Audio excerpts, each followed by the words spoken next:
You think about how I grew up. I didn't grow up with like this residual wealth. No one was throwing money at me and trying to figure out how to build a business. But I came to the space with a huge amount of work ethic because in my selling fish job, I busted my butt. Like I built a multi-million-dollar territory and all from ground zero. And I thought,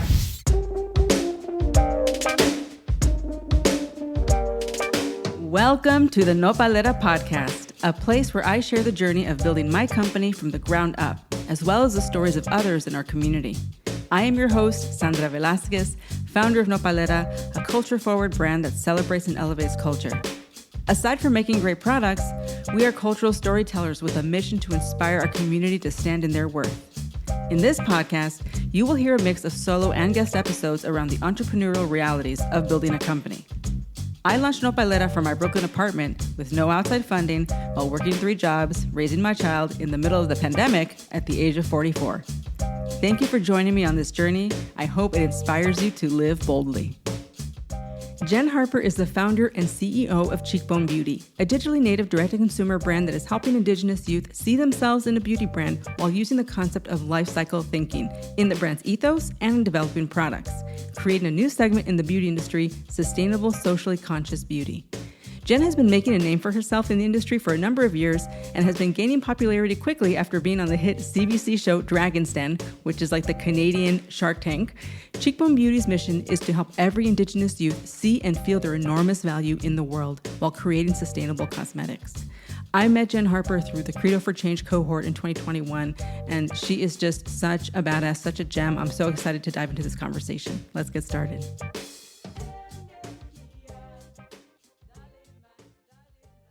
Jenn, welcome to the podcast. I am so happy to see you and to be able to talk to you today. Thank you for being here. oh, thank you for having me. I've been really looking forward to this and having a conversation with you. I'm always inspired when you're around, and having any engagement with you is a huge treat. So thank you so much for inviting me. Oh, I want to start, Jenn, with something that really struck me when we were in the Credo for Change program. I don't know who it was. Someone said, well, I'm not a beauty insider. You know, we all had that kind of like outsider feeling. And you just came on and dropped the mic and you said, I used to sell fish. And it just stuck with me like, yes, okay, mic drop. Okay, no one has any complaints because this is what Jenn used to do before she was running her beauty empire. So can you just take me back to the Jenn that used to sell fish? And is there a bridge? Like, what skills did you acquire in that you have carried over, if any? Yeah, so a ton. I mean, cold call, warm call, whatever kind of selling really prepares you for entrepreneurship because you get rejected a ton. And so I definitely gained the thick skin being in sales because you're constantly hearing no. And you have to learn to reframe things. Like I've realized some of my biggest clients when I left selling fish were originally no's, right? And so that really encourages me to not give up on any sort of big dream clients we might have right now as at Cheekbone Beauty. Even if they say no, it just means maybe not right now or not yet, right? So that is critically helpful. And I know I'm allowed to get real and raw with you. The Jenn that was selling seafood was really sick. I was battling alcoholism and had been for many, many years. It wasn't until 2014 that I got sober. And my story and entry into the beauty industry is really different because I get sober and then I have like one of those dreams. I always preface this, it wasn't a vision because I know everyone thinks I'm Native American and Native Indigenous. They assume it's like this vision. And I'm like, no, this was like laying in bed. You're like, I was asleep. Yeah. All I remember from the dream, honestly, is these 3 Native little girls. They're covered in lip gloss, and I remember their joy and laughter. And when I grabbed my laptop that night, it seemed so real to me. It was like, okay, this is simple. I'm going to figure out how to make this lip gloss. What was in the dream. They were just covered in it. And I wanted to, in a sense, now I get it, looking back, was recreate this joy among our kids and our youth.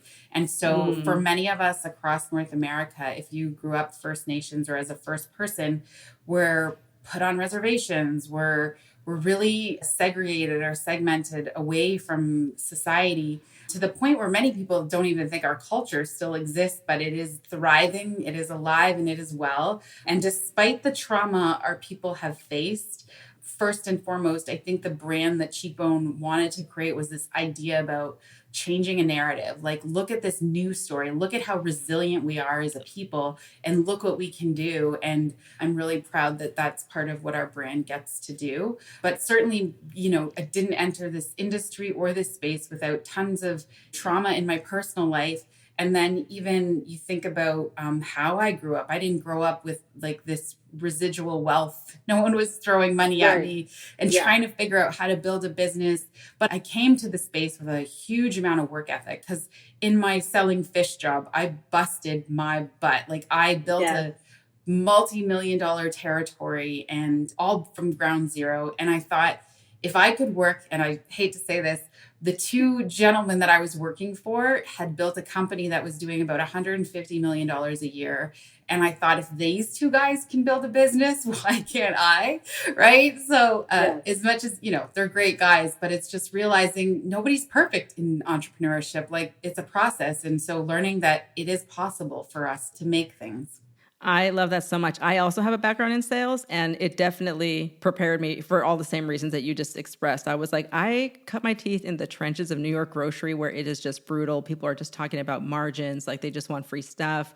No one cares about your story, Yeah, I'm just so curious. What kind of fish were you selling? So anything literally that comes out of the ocean, or not even the ocean or lakes for that matter, where I was focused, believe it or not, when I think about my brand now, on sustainable options when it comes to seafood. So we hear about the depletion of fish in our oceans and lakes, and we're actually doing a ton of work in the aquaculture space. So fish farms in water are not turning out to be the best for our planet, but there's a whole front line of people working on land-based fish farms, which I was so attracted to and thought was so cool because they're not compromising that ecosystem. They were making fish on land in these tanks, but our world is in this crisis where we're running out of food sources. And so I'm really fascinated by the sustainability missions of many brands. And when I left the seafood world, it is interesting to me that that's never left my interest. Yeah, you just carried the thread over into your business now, right? The sustainability aspect. Yeah. I would love to dig in a little more about, you were in a different place in your life. You had your own battles that you were facing personally. In order for you to become this new Jenn and follow this dream that you had, what did you have to let go of? Like specifically, did you have to change your friends? Like, did you have to move? Like, what transformation had to happen in order for you to step into this new person that you are now? Yeah, that is a great question. I literally call it a rebuild. I had to, like, if you think of a house, right, and tear everything down right to the foundation, to the studs, and start over. I did not love the person I was. Alcoholism made me angry and bitter and cold. And I've always been attracted to warm, kind, compassionate people. And I just wanted to be one. But I realized looking back over my whole life, I was like, okay, it's not your fault, right? Like when I learned about generational or transgenerational trauma, when these traumas are passed on from my grandparents' experience in residential school to my father's experience growing up with alcoholic parents, it's like the story it just went on. And I knew, okay, I needed a tear down and a complete rebuild. And it's a daily process. It's like, it doesn't end either, right? Some old traits sometimes creep back up and I'm fighting them, but I want to be the kind of person that people want to be around. And I wasn't that for much of my adult life because of the anger and bitterness. And I'm really grateful that I've had the opportunity at really a second chance. And what Cheekbone has done is it's really interesting and fascinating when I think about it. It really replaced alcoholism. And I read a really powerful book during my recovery. It's called The Power of Habit by Dr. Charles Duhigg. It goes into the science behind addiction. And it's really a neurological disease. Like my brain just reacted to alcohol. It needed alcohol. It used alcohol to feel better, to feel happy, for all of the feelings. And to live life again, just feeling, was really magical and powerful. And overcoming something like alcoholism also made me so much more courageous and brave. Like I can't even believe I'm in the place that I am now. When I used to think of the life that I was living, like it was awful. And in that book, he talks about you can't just say goodbye to alcohol. It has to be replaced with something or whatever your addiction is. And using a business for that, as much as sometimes I still have to be very careful about balance because I can be unbalanced. I do have sort of that addict's brain where I get obsessed with things. So just being really more cognizant of spending time with my family when I know I should be and all of those things. But at least building a business is a lot less damaging on my physical body, on my emotional body, on my spiritual body, all of those parts of my life. Like building a business has had a greater impact than the opposite was happening with alcohol, where it was destroying all of those parts of my life. I love that. And so you have this dream, you realize this is what I need to do next, but you're a beauty outsider. So how do you go and find co-packers, manufacturers? Are you starting to make it yourself? Are you experimenting in your kitchen? How does this happen, right? For me, that was a big barrier because I was a beauty outsider. I mean, I still am. Yeah. I guess maybe I'm on the inside now. You know, just even finding suppliers, finding co-packers, finding... Nobody talks to us. People are like, oh, your email's personal. Yeah. They're like, if you're not a big person, they don't care, right? Yeah, that's a great question. And I know I'm allowed to get real and honest with you here. So it wasn't as once you get in and realize the world of white private label, it's not as challenging as one would think. Once you are connected with the right private or white labeler, it wasn't as hard. So and not to say it's not hard, because building a brand that people are attracted to, that in itself is really, really hard. So I think the first life of Cheekbone Beauty was, okay, we're here because we want Indigenous representation. We want to support our community with portions of our profits. We want to create things that are better. But I really didn't get stuck on the creating the better part in the early days because I knew I was like one person. I'm like, focus on the brand. So we spent time and money building the brand, what that looks and feels like. Can you just elaborate on that, Jen? Because this is one of my favorite things to talk about. Like, what does that mean, building the brand? Like, just elaborate.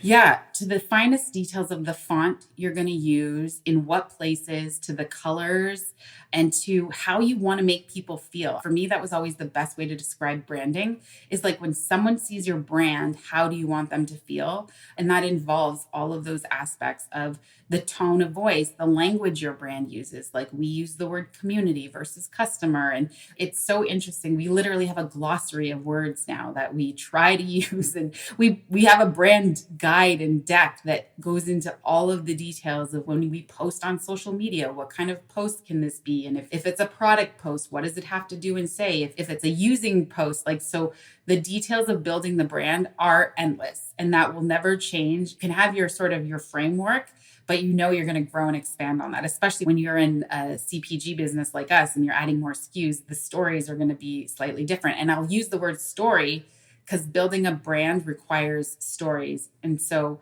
not only a founder story, a brand story, and then every product has a story. It's so much work. So that in itself, I always say, at least finding the private white labeler part, I felt, okay, we could just use these products and that's fine. Let's focus on the brand building part first.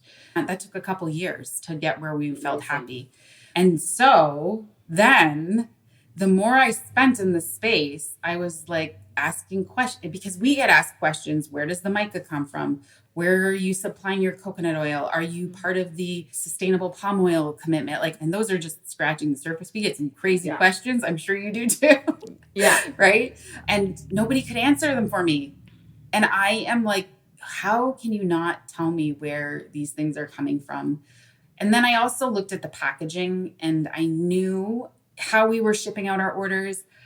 Everything felt like it was getting heavy in the sense because I had no control over raw ingredients or component packaging. And then I had to look deep and find out, okay, am I willing to take that part on now, right? And what happened, I don't know if you ever heard, Sephora has an accelerator program for beauty brands, right? I went and did all the processes for that, but got rejected. They were like, no, you didn't make the program. However, I stayed in contact with some of their C-suite people here in Canada and really asked more questions. I paid a lot of attention to what they said in that rejection email and meeting. And they said, we're just not differentiated enough, right? And when you use a white label or a private label, they're making that for every other brand. And if you can come make a brand, then the next person can come make a brand. It's not, you're not separating yourself from the crowd. And being an Indigenous brand, sorry, but that's not enough. And, you know, as much as I believe in my heart that it is, I listened and was really humble and realized they're not wrong. They're not wrong. Anyone can do what I'm doing. How are we going to truly be different? And I went back to my gut and focused on sustainability and trying to be more eco-friendly and a greener brand, in the sense that we wanted to just have answers for our customers when they asked us questions. When I left those meetings with Sephora, I knew I had to make some big changes if we didn't want to ever just be just a lifestyle brand. Because we could, you could just keep chugging along. But I'm a big thinker, and I'm like, if I'm going to do this, let's do this. Like, let's really do this. Let's try to figure out how to be a better beauty brand, right? Because we look at this space in the industry, there's tons of room for improvement. And, you know, when I just walk through a Sephora Ulta now, I'm like, look at the packaging. Like, it's crazy, just all the packaging. So we started meeting with investors. That's what happened. And we had one that reached out to us early on. And I was really grateful, because I hear so many friends in our communities that have to go seeking the funding part. And that is a full-time job in itself, right? Tell me about it. I'm right there right now. Yeah. That's what I'm doing right now. Yeah. And Full-time it's job. scary, and it's hard work, and it's pulling you away from building and all of those things. So I'm really empathetic to what you're going through right now, because that is a challenge. And gratefully, we found an investor early on, and they said, okay, we believe in this sustainability story. We believe in what you're telling us. We want you to do it. Here's the deal. Take this money to start and see what you can do. And we've been working with them ever since. And they've been giving us the opportunity to keep evolving as a sustainable brand. Still hard. I always still feel like, do we have enough money to do this? Do we have, right? Because, you know, tell me about it. I think we're in a space where it's not as easy, feels harder to grow in 2022 than it did in 2020 and even in 2021. So we could talk about this conversation for hours, but it's just the e-commerce space is so full. We've got multi-billion-dollar conglomerates here now spending billions of dollars in the space where I said 2020 was like a gravy train, right? Of like building and the e-commerce, all the things were working. My back end was working. My SEO was pumping, right? All the backlinks, it was all working. And the more the space has become in terms of saturation, as well as the cost for ads and all of those things have just risen dramatically because of the new people spending money in the space. So not as easy as it once was to grow here. But what we've focused on over the last couple of years is transforming our brand to be more sustainable. And that was changing out all the components for packaging, redefining all of the raw ingredients to meet those clean beauty lists, whether it's Credo, Sephora. I always use quotes, everyone. This is a convoluted conversation. You need to focus on the brand and your sort of lists of what you want and don't want in beauty, because there's no regulatory or compliant body telling us what that really looks like. And there's great lists out there and brands trying to do it, but none of us are doing it perfectly because it's a whole new space and we're all figuring that out. But that's what's really fascinating, is we're a part of building something that hasn't existed before. And so that's what makes a lot of the brands in this space unique. But just ask questions. And then we have the problem and struggle with, like, whether it's greenwashing or sustainability washing, people are taking advantage of the consumer that really is seeking better and being misguided. So just ask questions. And I feel like if you ask questions and the brands come back with a couple sentence answers, usually not great. If you're talking about science and sustainability, you need a couple paragraphs to answer those questions properly. And that's what I've just learned, asking people questions, right? So make sure you ask, and you'll find out pretty quickly who's on the right path. And check out people's websites. That's where all the information is, right? Or it should be. Yeah, exactly. Can you talk to me about how, I mean, because, you know, the ad landscape, like you said, drastically changed. How are you propelling your business forward? I mean, at this point, you've built a large community, right? So you have fans, you have repeat customers, you have visibility, you're in Sephora, Canada. But even still, we're always trying to get to the top of that next mountain, right? We always think like, well, once I get into Sephora, I'll be great. But now you're in Sephora. No, now there's another mountain to climb. Now you have to stay in Sephora, right? Exactly. So what are you doing to continue to reach new people and to grow? And are you still advertising? Is it still working for you? Yeah, so definitely not converting like we once did. We're at the like 3% conversion on our ads, which used to be around 5, which is a big drop. When you put that in a dollar value, it's huge, which is really scary, but still converting slightly. So we're not going to stop. And what's so fascinating is we've learned that brand recognition takes time, right? And brand trust and all of those things. I'm really proud that this year we're above 50% on our return customer rate. Our goal is to be 75, which is Amazing. huge. But we started out at 25 over the first few years. Then we hit 35, and now we're at 52% return customer rate over the year over year, which is amazing. And our company goal is to be at 75. And people will be, where did you get that number? Well, you pay attention to who's doing things correctly. And a brand like Ilia Beauty has a 70% customer return rate. And so that to me is clearly what success looks like. And so sometimes you have to look at other people. You do have to compare yourself and measure if you want to be realistic. I think sometimes as women business founders, we get in this conversation where people talk about there's enough space for everybody. And I'm in Sephora. There's not enough space for everybody. You're like, let me tell you, I've been in the store. There's not. There physically is just not enough space for everyone. And so being really honest with ourselves about what that looks like and understanding comparison is healthy when you have to do it to scale. And so that is super important. And especially comparing yourself with the brands that you admire and love what they have built. So we have new distribution channels. So Sephora Canada, which again, still, like you said, you get to one mountain. So getting into Sephora, now people say, oh, that's the easy part, right? Which we all know it's not easy. But then once you get there, it's about how you stay there. And now understanding we're learning the whole new world of retail. I've never been in retail as a employee. I've only shopped as a customer. And so figuring out how the retail wholesale relationship world looks like. And for us right now, it's really getting to know Sephora as an organization and getting to meet their team leaders, getting in stores where I'm traveling across the country at the moment to be in all the stores that have physical displays of our product, to meet the teams and talk to them. And I'll tell you the honest truth, Sephora is a machine. It's a massive machine. And our brand has been in their stores since September, and many of their employees have never heard of our brand. Just saying. So think of now the work that the company has to do. So we create videos that go into Sephora hubs and they watch those videos. And hopefully. Yeah, hopefully. That's only if they do, because I went through some of them. I'm like, who would sit and watch any of this? This is horrible.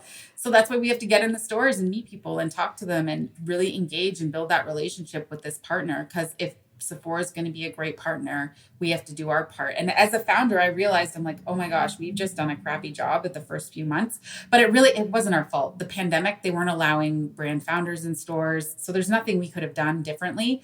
We were stuck in our office anyway, and they didn't even have their offices open until this past February or March, I think. And so that's when they just reopened the whole brands can get inside the stores. And so we're hustling. It's like back to my old sales days. We're on the ground, boots on the ground in front of the teams, talking about the products and sharing the story. Yes, I love that. And it's so true. And this is so important, Jen, I think for people to hear because, I come from CPG and I've worked as a consultant for a lot of emerging brands to really give them that inside peek of like, here's what it's really like when you get into Whole Foods. Here's what it's really like when you get into the stores. People have the misconception that you get into the store and the store is now going to just like make your brand. You've made it when you've gone to the store. I'm like, no.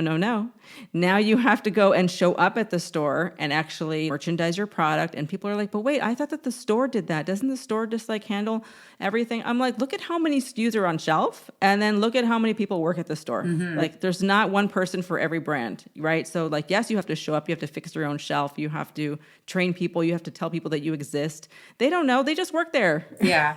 And they have hundreds of brands. Like, I was just in one of the locations in Vancouver and you just walk around and I'm just like, wow, like there's hundreds of brands here. How are they supposed to know about us? We have to be here.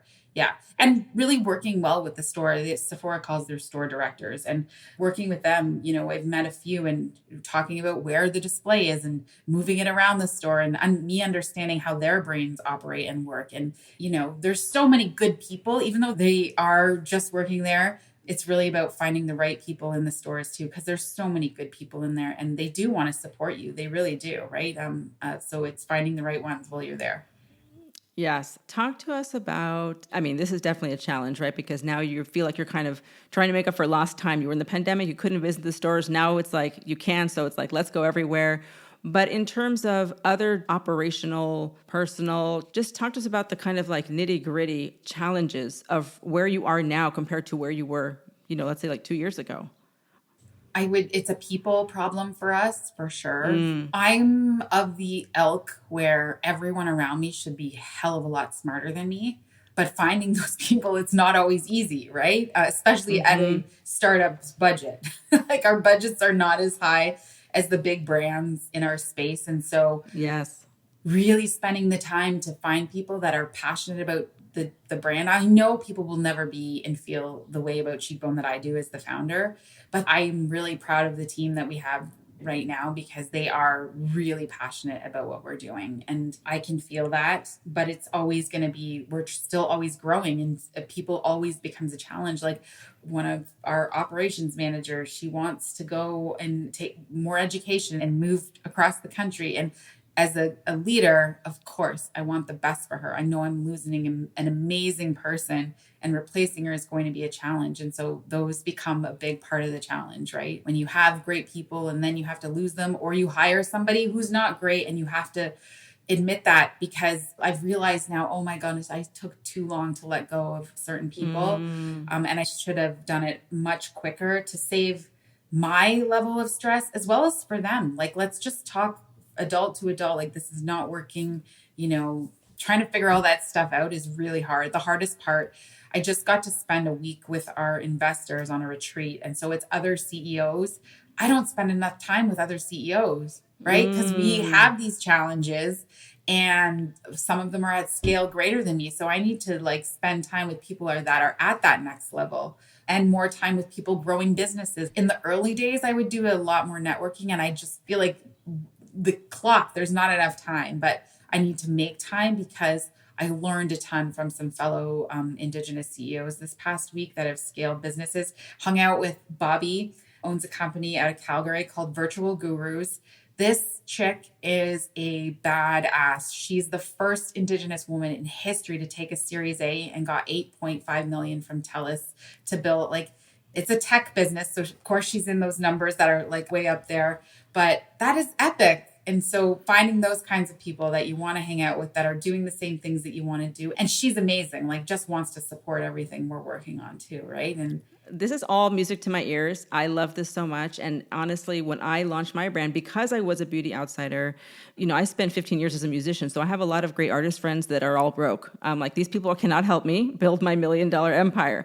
So one of the first things I did was like join a mastermind, because exactly everything that you're saying, Jen, I was like, I need to hang out with other women that are way ahead of me, that are at my level, that are in the same financial bracket, that have the same challenges, right? Like, it's so important. And I tell this to founders all the time, like, you have to find a squad. You have to find a CEO squad. And so I love that you went on this retreat and you met these people. And I'm really like, next time I talk to you, I want to hear how you went on a retreat with them. Like, again, because it's so important to surround yourself with those people and hang out with them, because otherwise it's lonely. And then you're just like running your company, like, you're at the top, but you need it to be like 360, right? Like, you need to be around these people, like get on a text thread with them, like meet, like my Success Squad, we have like a text thread going. We meet on Zoom once a week, and then we do quarterly retreats. oh my gosh. So I'm actually going to Chicago next week to go, have our quarterly retreat where we're all going to like dig deep into our own businesses, personal challenges, and help each other level up, because you need that. Otherwise it's lonely. It's hard, And it's not fun doing it alone. And No. and it's not that I don't think any entrepreneur wants to be alone. It's just you're kind of in the thing and you're like, don't even have time to put your head up and realize you need what you need. That's what these kind of retreats do. It's like forces you to stop. And oh my goodness, it was epic because I'm in like the woods of British Columbia, Canada. And like my fear of the week was bears, because it's a real fear there. Oh my God. And I was like, had some creative flow come back. Holy cow, it's been a while, because one, the pandemic, right? Like, what did that do to our creative flow? And then for me anyway, I just felt like we got busier and more of the busy work, not the creative work. And so taking that time was just awesome for that as well. We had some really great ideas that came out. And so working on those now, but need that time for that to happen. Absolutely. I wish you more time like that. We all need that. It's so important to fill your well, to be creative. And on that note, I want to end with some rapid fire questions for you. Okay, let's do it. Okay. So, number one, best piece of advice you've ever received? The best piece of advice I've ever received is about the amount that you focus on the negative things. And of course, it's important to address things that are happening, but do not get sucked into it. Like, take care of it. Or if you can't, you can't. And sometimes you have to move on. So, like, less focus on the negative. If there's a lesson, take the lesson, go, but don't get stuck there. And it's great advice. Yeah, I love that. It's so true. Number two, what does success look like to you? Success to me is honestly all about happiness and waking up and feeling just happy with who I am, my family, my friends, the work, all of it. I just want to feel happy. And I know I'm a realist. It's not going to be all the time, but like just when those pockets of joy happen, it's all just so good and so worth it. I love that. I guess this kind of expands on that. So what does your perfect day look like? So starts off with heading into nature. I get out there, I pray, I meditate, and then some form of physical fitness, whether it's walking. I've started running now, but I've always hated running. So now I call it just walking at a different pace. So I don't have to use the word running. And eating really delicious, nourishing foods that come from the land. Perfect day for me is learning more about people and connecting too. And I don't, those are all things you want to do more of. And then, of course, my family, my kids, my husband, and spending time with them. Sounds awesome. What do you want to be remembered for? I want to be remembered for taking the risk of, like, even if it doesn't work, at least I tried. And I want a model for Indigenous kids to always be like, okay, this woman, she was like me. She was Ojibwe. She came from this reservation too, and she built something, right? And I think that's always been the most important thing for me, is creating a model for the next generations of Indigenous youth. Well, I mean, I think that you are already doing that. And then lastly, what is the thing you wish you had known before launching? Oh my gosh, all of it, like everything, everything. It's going to be hard work. Like, I was well aware of that. I don't know, just trying to, in my head, I'm like, how do you avoid all those mistakes? And then I go back and be like, you got to learn the mistakes though. And that's how you learn. Yeah, I feel like the mistakes are really what makes this powerful on the journey. But I feel like there's so many things, like little details. I'm trying to think of one, and just like, oh, if you tweaked this ad in this direction, it does better. Like those little things, right? If you knew those sooner, how many dollars would you have saved on certain ads or whatever? There's so many, I think too many to list. Yeah. No, I love your take on this, that the mistakes are actually what build this journey. Like, they are the bricks in the road, right? That's how we learn, and that's how we keep going, because we've learned from something that didn't work, right? Yeah. I love that. Well, Jenn, thank you so much for your time. I feel like I could talk to you forever. You're full of so much wisdom. I just love your journey. I love your story. You're so inspiring. I love following you on social media. And I just wish you the best and more time in nature. And I wish you everything that you desire. I want you to have it. Oh, thank you so much. That's so sweet. I love you. I love your brand. I love following all of your stuff as well. So, and I'm so grateful for the Credo Accelerator because of getting to meet people like you. Absolutely. That was the best accelerator. Sorry to all the other accelerators, but that was the best one. All right. Thanks, Jenn. Visit nopalera.co to pick up your favorite self-care items for yourself and your friends and family. Join our mailing list to be the first to hear about new products and exclusive promotions, and follow us on IG at nopalera.co. And if you are an entrepreneur looking for more real talk and resources, you can join my entrepreneurial newsletter from my personal website, sandraliliavelasquez.com, and be the first to know when I host workshops and masterclasses. Everything is linked below in the show notes. Stay resilient.